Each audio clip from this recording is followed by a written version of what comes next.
Hello everyone, welcome back to the daily current affair series of triple A bright academy. आज हम 12th मई के current affairs को discuss करेंगे, but उससे पहले जो पिछले कल 3 क्वेश्चन मैंने आपसे पूछे थे वो डिस्कस कर लेते हैं।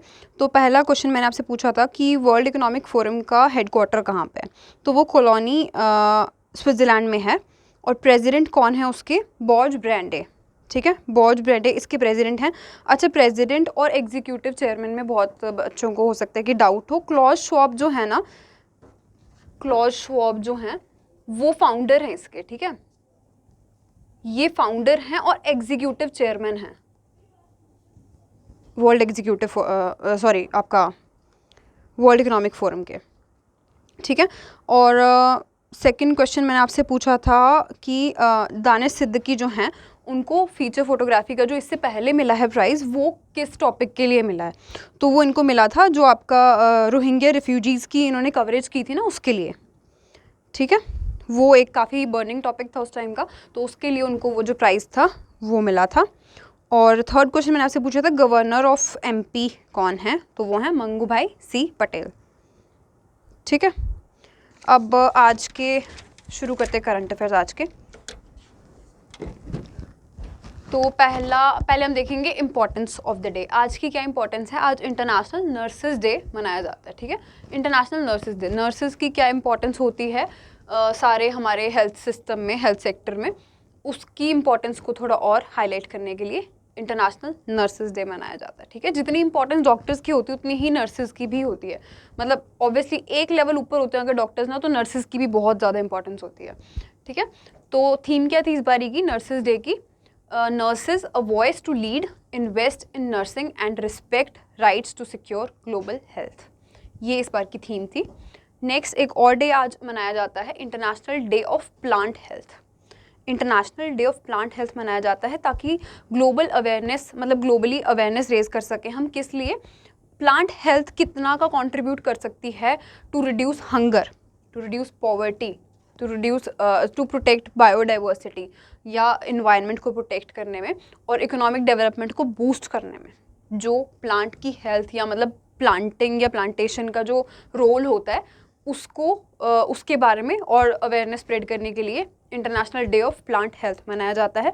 एक और चीज़ इसमें इम्पॉर्टेंट थी कि 2020 जो आपका ईयर था उसको international year of plant health declare किया था यूएन ने। ठीक है, बट ये 2020 से एक्सटेंड होके, मतलब कि जनवरी 1 2020 से 31 दिसंबर 2020 तक ये जो ईयर था ये चलना था, बट ये जुलाई 2021 तक चला था। ठीक है, जनवरी 1 2020 से लेके जुलाई 2021 तक ये चला था, क्योंकि कोविड की वजह से बहुत सारी ऐसी स्कीम्स थी जो यूएन ने इम्प्लीमेंट करनी थी या बाकी भी गवर्नमेंट्स ने इम्प्लीमेंट करनी थी, बट वो नहीं कर पाए थे कोविड की वजह से, तो उसको एक्सटेंड करके जुलाई 2021 तक कर दिया था। तो international year of plant health जो है वो 2020 में था। अब इंटरनेशनल ईयर ऑफ की बात हो रही है ना, जो यूएन ने डिक्लेयर किया है, तो जो इंटरनेशनल ईयर ऑफ मिलेट्स है वो आपका 2023 होने वाला है। ठीक है, नेक्स्ट ईयर को हम इंटरनेशनल ईयर ऑफ मिलेट्स के तौर पे सेलिब्रेट करेंगे। अब पहला क्वेश्चन देखते हैं आज का। Which state gets India's first EV charging station powered by food waste? पहला ईवी चार्जिंग स्टेशन ही नहीं पूछा आपसे, ये पूछा कि फूड वेस्ट के थ्रू जो ईवी चार्जिंग स्टेशन बनने वाला है वो कहाँ पर बनने वाला है, ये पूछा आपसे। तो ये बनने वाला है आपका महाराष्ट्र में। इंडिया का first EV charging station powered bye biogas. अब जो फूड वेस्टेज होती है ना, जितनी भी हमारा फूड जो भी वेस्ट जाता है, चाहे वो होटल से जा रहा है, रेस्टोरेंट्स वगैरह से जा रहा है, उस फूड को, उस सारे वेस्ट फूड को उससे मतलब उसको यूज़ करके बायोगैस प्रोड्यूस की जाएगी और बायोगैस से जो है आपकी जो इलेक्ट्रिक व्हीकल्स होती है उनको चार्ज किया जाएगा। ठीक है, बायोफ्यूल के थ्रू। तो ये जो बायोगैस वाला इलेक्ट्रिक व्हीकल चार्जिंग स्टेशन होने वाला है, ये होने वाला है मुंबई में सेटअप। ठीक है, इसकी इनॉग्रेशन मुंबई में होगी। ये जो स्टेशन है ये मतलब इससे एक्सपेक्ट किया गया है कि 220 यूनिट्स तक की इलेक्ट्रिसिटी प्रोड्यूस होगी इससे, और फूड वेस्ट का इसमें मेन रोल रहेगा। देखो अभी जो रीसेंट ग्लोबल हंगर इंडेक्स भी रिलीज़ हुआ था ना, उसमें वैसे भी इंडिया की रैंक 101 थी। ठीक है, 101st रैंक थी इंडिया की इस बारी के ग्लोबल हंगर इंडेक्स में। फिर भी इंडिया में जो आपका फूड वेस्टेज होती है ना वो बहुत ही ज़्यादा होती है। लगभग अगर मतलब हम पिछले रिकॉर्ड्स को देखें तो 50 kg पर ईयर एक पर्सन जो है वो फूड की वेस्टेज करता है इंडिया में। तो इतनी ज़्यादा फूड वेस्टेज अगर हो रही है, और वो फूड क्योंकि मतलब ऐसे अभी बहुत सारी ऐसी ऑर्गेनाइजेशंस हैं जो उस वेस्ट फूड को या उस फूड को जो अभी वहाँ पर यूज़ नहीं होगा और वो यूजुअली थ्रो कर देते हैं उसको बहुत सारे लोग ऐसे भी हैं जो हंगरी पीपल होंगे उन तक पहुँचाते हैं, पुअर पीपल होंगे उन तक पहुँचाते हैं, बट उसके बाद ही बहुत सारा फूड बचता है। बिकॉज अब खुद ही देखो रिकॉर्ड, अगर 50 kg पर पर्सन पर ईयर हमारे इंडिया में फूड वेस्टेज हो रही है, तो इतना सारा फूड वेस्टेज हो रहा है, तो उसको अगर हम किसी और वे में यूज़ कर सकते हैं तो अच्छा है। तो उसके थ्रू हम लोग बायोगैस बनाने जा रहे हैं, और ये आपका एग्जाम पॉइंट ऑफ व्यू से बहुत ही इंपॉर्टेंट बन जाएगा ये वाला क्वेश्चन। तो आपको याद रखना है कि ये जो आपका इलेक्ट्रिक व्हीकल चार्जिंग स्टेशन है ये मुंबई महाराष्ट्र में सेटअप होगा, ठीक है। Country's first organic waste powered EV station भी कहेंगे इसको, ये जो है केशव राव खाड़िए रोड नियर हाजी अली मुंबई में इस्टेब्लिश होगा। ये जो प्रोजेक्ट है ये जॉइंट वेंचर है किस किस के बीच में, बीएमसी के बीच में जो आपका बृहन मुंबई म्यूनिसिपल कॉर्पोरेशन है, और एरो केयर क्लीन एनर्जी के बीच में। ओके, तो ये आपको याद रखना है। अच्छा, फर्स्ट क्वेश्चन भी इधर ही आपका आज का कि India's largest electric vehicle charging station कहाँ पर है। इंडियाज़ फर्स्ट ही पूछ रही हूँ मैं, India's largest electric vehicle charging station कहाँ पर है, ये आज का पहला क्वेश्चन है आपका, जो आप मुझे कमेंट सेक्शन में बताएंगे। नेक्स्ट क्वेश्चन आज का है कि which country became the first Asian country to join the NATO cooperative cyber defence centre of excellence. Following में से कौन से देश ने नाटो का cooperative cyber defence centre of excellence जो है ज्वाइन कर लिया है, और वो पहली ऐसी एशियन कंट्री बन गई है, ठीक है। फर्स्ट एशियन कंट्री है, इसलिए अगेन इंपॉर्टेंट है क्योंकि इंडिया भी एशिया का ही एक पार्ट है। तो ये वाला जो एक क्वेश्चन है आपका कि फर्स्ट एशियन कंट्री ने ज्वाइन किया इसको, ये आपके लिए इसलिए इंपॉर्टेंट बन जाएगा क्योंकि इंडिया भी इसका पार्ट है, बट इंडिया इसका आंसर नहीं है, ठीक है। इसका आंसर है साउथ कोरिया। साउथ कोरिया ने ज्वाइन किया है इस एक ऑर्गेनाइजेशन को। तो the total NATO cooperative cyber defence centre of excellence, ये जिसको हम बोलेंगे नाटो CCDCOE, इसको ज्वाइन कर लिया है साउथ कोरिया ने। टोटल कितनी कंट्रीज़ हैं, 32 कंट्रीज़ हैं इस एक ऑर्गेनाइजेशन के अंडर जो इसके ऑफिशियल मेंबर्स हैं। अगर हम इस ऑर्गेनाइजेशन के हेडक्वार्टर्स की बात करें तो वो टैलिन एस्टोनिया में है। एस्टोनिया याद रखना है इसमें आपको, ठीक है, एस्टोनिया में है। इस्टेब्लिश हो चुकी है 2008 में, ऑफकोर्स नाटो के अंडर है। डायरेक्टर इसके कौन है, कर्नल जाक टेरिन, ठीक है, जाक टेरिन इसके आपके डायरेक्टर जनरल हैं। और नेटो की अगर बात करें, जो नॉर्थ अटलांटिक ट्रीटी ऑर्गेनाइजेशन है, ये कब फाउंड हुई है, 1949 में। ये हमने पहले भी डिस्कस किया, 1949 में नेटो फाउंड हो चुका है। हेडक्वार्टर इसके ब्रुसेल्स बेल्जियम में है।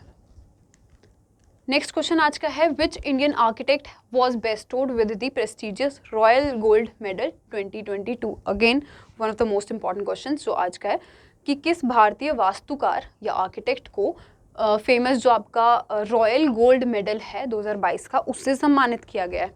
तो ये किया गया है बालकृष्ण विट्ठल दास दोषी को, ठीक है, या BV दोषी भी इनका नाम आ सकता है आपका एग्ज़ाम में। तो इनको ये अवार्ड मिला है।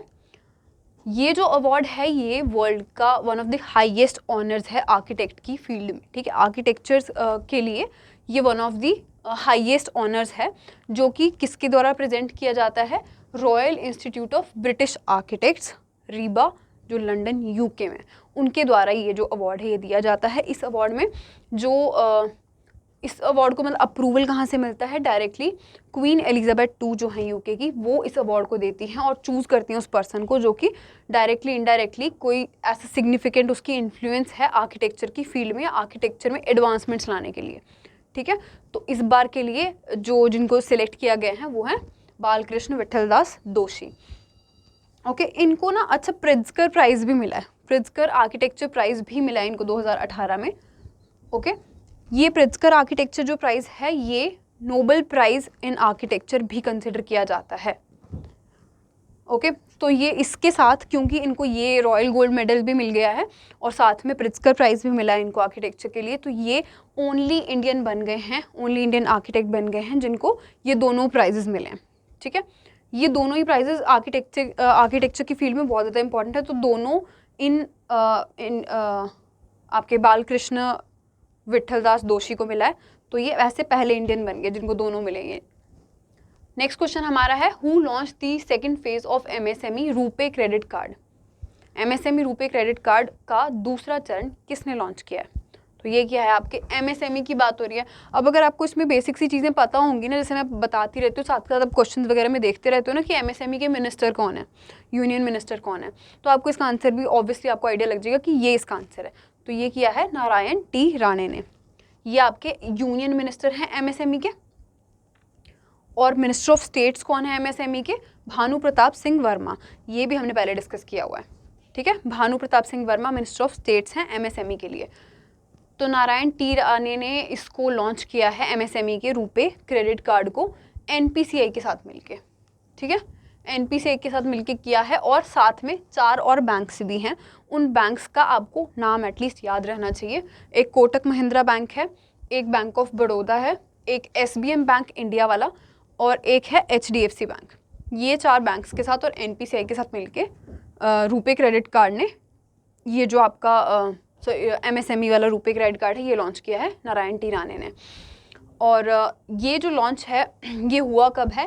National conference of MSME development institute testing centres and technology centres नाम की एक कॉन्फ्रेंस थी, उस कॉन्फ्रेंस के दौरान ये जो कार्ड है इसको लॉन्च किया गया है। कॉन्फ्रेंस का नाम इतना ज़्यादा इंपॉर्टेंट नहीं है, बट आपको फिर भी पता होना चाहिए। ये जो कॉन्फ्रेंस है ये पार्ट है एंटरप्राइज इंडिया का, जिसमें मतलब जो एंटरप्राइजेज वगैरह के लिए काउंसलिंग वगैरह प्रोवाइड करवाते हैं, ठीक है, बिजनेस वगैरह के लिए काउंसलिंग वगैरह प्रोवाइड करवाते हैं इस एक इनिशिएटिव के अंडर। और ये इनिशिएटिव आपका आज़ादी का अमृत महोत्सव कैंपेन के ही अंडर है। ओके, नेक्स्ट हमारे पास क्वेश्चन है, which institution along with AIM, ये जो आपका अटल इनोवेशन मिशन है वो है ये, ठीक है, launched AIM PRIME playbook to support academicians to launch deep tech enterprises. Deep tech enterprises को शुरू करने के लिए, शिक्षाविदों का समर्थन करने के लिए एम जो है वो किसके साथ, किस संस्थान के साथ मिलके एम प्राइम प्लेबुक उसने लॉन्च किया है? तो ये किया है आपका नीति आयोग के साथ मिलके, ठीक है। नीति आयोग के साथ मिलके एम ने, अटल इनोवेशन मिशन ने मिलके ये जो एम प्राइम प्लेबुक है इसको लॉन्च किया है। अब एम प्राइम हो रहा है ना जब लॉन्च, तो प्राइम का भी मतलब आपको पता होना चाहिए। प्राइम का मतलब है program for researchers in innovation, market readiness and entrepreneurship, ठीक है, ये प्राइम का मतलब है। ये भी आपको, ये वाली फुल फॉर्म भी याद रखनी है। तो ये जो प्राइम प्लेबुक है ये लॉन्च की है कहाँ पर? न्यू दिल्ली में। ओके, ये जो प्लेबुक है ये लॉन्च की किसने है? डॉक्टर भारती प्रवीण पवार ने, जो कि मिनिस्टर ऑफ स्टेट्स हैं। कौन सी मिनिस्ट्री के लिए? Ministry of health and family welfare के लिए उन्होंने ये लॉन्च किया है।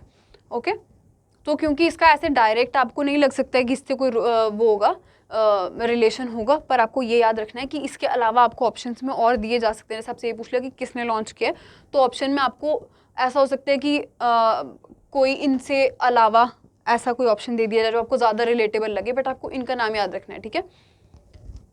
नेक्स्ट हमारे पास पॉइंट है कि ये जो प्लेबुक है ये एम करती है to be a comprehensive resource for academic researchers, entrepreneurs and incubators involved in developing science-based enterprises from lab to market.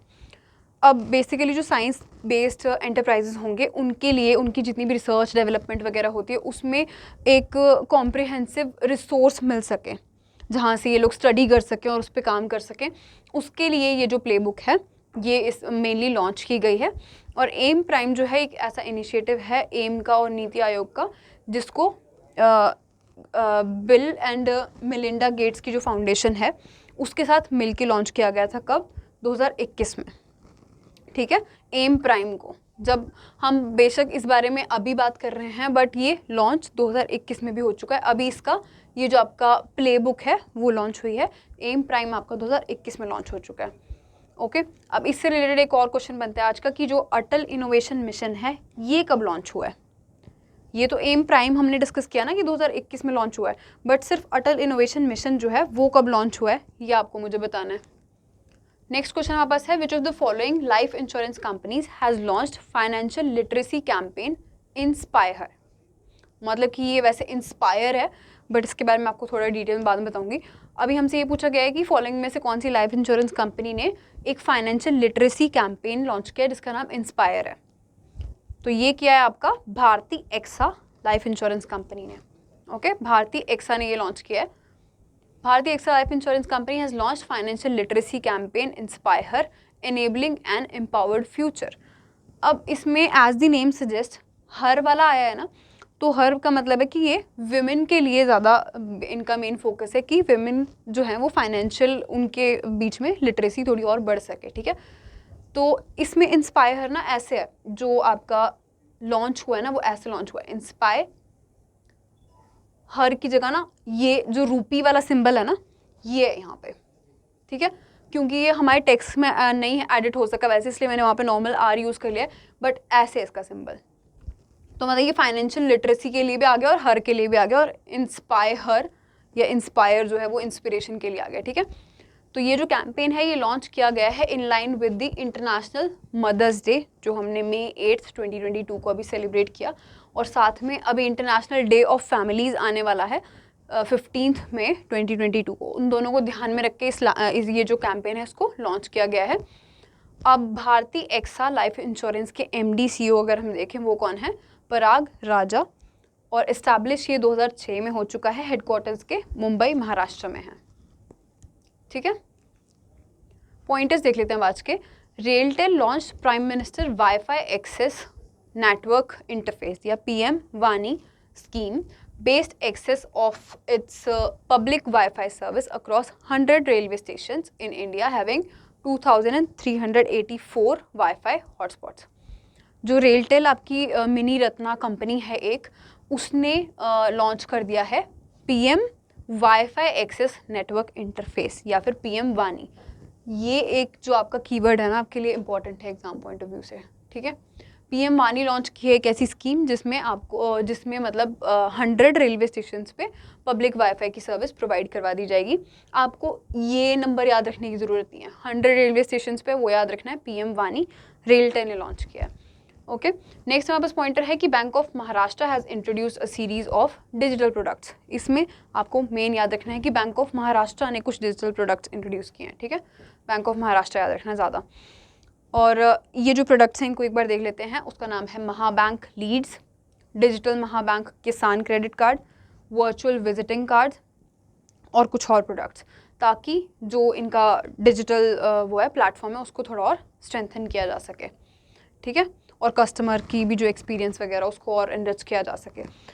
Next हमारे पास पॉइंट है कि union minister for MSME Narayan Rane, जैसे हमने पढ़ा पहले भी, उन्होंने एक और लॉन्च किया है। क्या लॉन्च किया है उन्होंने? इंडिया का पहला centre for excellence for khadi. कहाँ पर लॉन्च किया है? न्यू दिल्ली में, ठीक है। तो नारायण टी राणे ने ही किया है, MSME के जो मिनिस्टर हैं, इंडिया का पहला centre of excellence for khadi. कहाँ पर? न्यू दिल्ली में। ये आपको याद रखना है। अब नेक्स्ट हमारे पास है पॉइंटर कि हरियाणा लॉन्च दी चारा बिजाई योजना। चारा बिजाई योजना हरियाणा ने लॉन्च की है। A scheme launch to provide financial assistance of ₹10,000 पर एकड़, और ये कितने एकड़ तक मिल सकती है? 10 एकड़ तक, to the farmers cultivating and supplying fodder to gaushalas या काउशेड्स। अब ये जो स्कीम है ये बेसिकली जितने भी लोग फॉडर या मतलब चारा वगैरह वो करते हैं ना, प्रोड्यूस करते हैं या प्रोवाइड करवाते हैं काउशेड्स में, या आपके जो काउज के शेल्टर्स वगैरह होते हैं उसमें, उनके लिए है ये स्कीम। उनको मतलब फाइनेंशियल असिस्टेंट प्रोवाइड करवाएगी जो आपकी हरियाणा की गवर्नमेंट है। 10,000 तक की, 1 एकड़ पे 10,000 तक की फाइनेंशियल असिस्टेंस मिलेगी, ताकि वो फॉडर वगैरह प्रोवाइड करवाते रहें, ठीक है। उसके लिए ये है। तो ये आपको याद रखना कि हरियाणा में लॉन्च हुई है ये चारा बिजाई योजना। नेक्स्ट हमारे पास आज का लास्ट पॉइंट है, Ferdinand Marcos junior to be the new president of Philippines. Philippines के नए प्रेसिडेंट बनने वाले हैं फर्डिनेंड मार्कोस जूनियर, और ये रिप्लेस किसको करेंगे? रोड्रिगो डुटेर्टे को, ठीक है। इनको रिप्लेस करके ये अब नए प्रेसिडेंट बनने वाले हैं फिलीपींस के। थर्ड और लास्ट क्वेश्चन आपका आज का है कि कैपिटल ऑफ फिलीपींस क्या है, ठीक है। ये आपने मुझे बताना, थर्ड क्वेश्चन आज का, कि कैपिटल ऑफ फिलीपींस क्या है। ये आपके 3 क्वेश्चंस थे आज के। अब इसको आपने आंसर भी करना है कमेंट सेक्शन में, और अगर कोई भी डाउट लग रहा है आज की क्लास में तो वो भी आप कमेंट सेक्शन में पूछ सकते हैं। मैं आपसे कल मिलूंगी नेक्स्ट क्लास के साथ। Thank you.